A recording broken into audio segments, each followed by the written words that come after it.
শিকারী ও পাখির বন্ধুত্ব। এক গ্রামে ছিল এক শিকারী।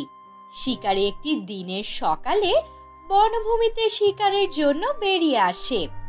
তার লক্ষ্য ছিল দুর্দান্ত একটি পাখি ধরার, যা সে অনেক দিন থেকে দেখছিল।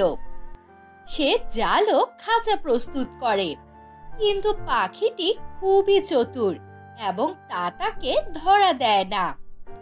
শিকারী প্রতিদিন চেষ্টা করছিল পাখিটিকে ধরার, কিন্তু পাখিটি তার সব ফাঁদ ভেঙে বেরিয়ে যেতে থাকতো।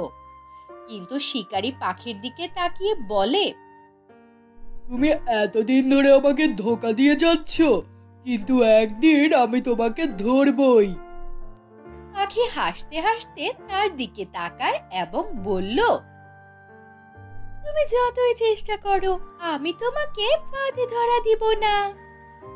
তারপর পাখিটি একদিন শিকারীকে তার জীবনের কিছু গল্প শোনায়।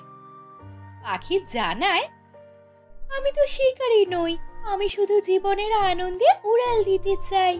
বনভূমির প্রতিটি বৃক্ষ, ফুল আর নদী আমার বন্ধু। আমি শিকারীকে ভয় পাই না, কারণ আমি জানি তুমি শুধু শক্তি দিয়েই আমাকে পরাস্ত করতে চাও।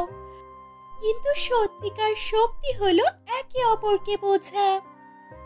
শিকারী কৌতূহলী হয়ে তার কথাগুলো শোনে এবং ভাবতে শুরু করে, মনে হয় আমি ভুল পথে যাচ্ছি।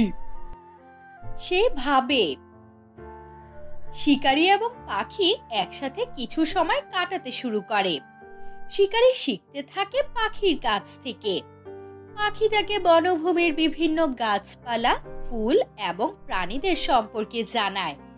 শিকারী বুঝতে পারে শক্তি দিয়ে সবকিছু জয় করা সম্ভব নয়, কিন্তু বন্ধুত্ব আর সহানুভূতির মাধ্যমে অনেক কিছু অর্জন করা যায়। একদিন শিকারী বনের মধ্যে একটি বিপজ্জনক পরিস্থিতিতে পড়ে। তার পেছনে একটি বড় জন্তু ধাওয়া করছিল।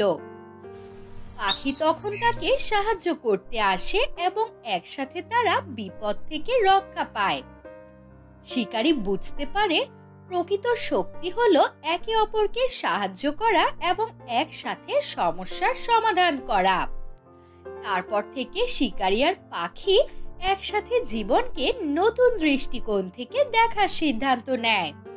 তারা একে অপরের বন্ধু হয়ে যায় এবং পুরো বনভূমি তাদের বন্ধুত্বের সাক্ষী হয়ে থাকে। শিকারী শিখে যায় যে প্রকৃত শক্তি শুধুমাত্র শিকার করা বা জয়ী হওয়ার মধ্যে নেই, বরং প্রকৃতি ও জীবনের প্রতি শ্রদ্ধা দেখানোই আসল শক্তি। প্রকৃত শক্তি হলো একে অপরকে সাহায্য করা এবং একসাথে সমস্যার সমাধান করা।